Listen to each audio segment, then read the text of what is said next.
Ассалаумағалейкум, құрметті көрермен. Өтініш біліп жүремінге жазыласыз ба? Видеоға лайк бассаңыз, мен қатты қуанамын, әрі қатты риза болып қаламын. Лайк басты деген үміттемін, подписаться деген кнопканы басты деген үміттемін. Фейсбукте өзіңіз туралы информация жүктегіңіз келсе, ол үшін өз аккаунтыңызға кіресіздер міне. Одан кейін 3 нүктеге басасыздар. Одан кейін посмотреть быстрые настройки конфиденциальности дегенге кіреміз. Одан кейін міне посмотреть мою информацию деген бар міне.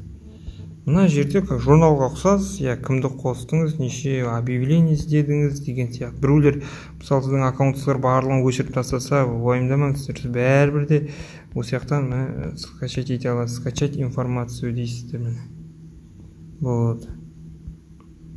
В общем, копияңызды аласыздар. Басқа да информация білуге болады. Личный журнал, друзья, ваши действия деген сияқты.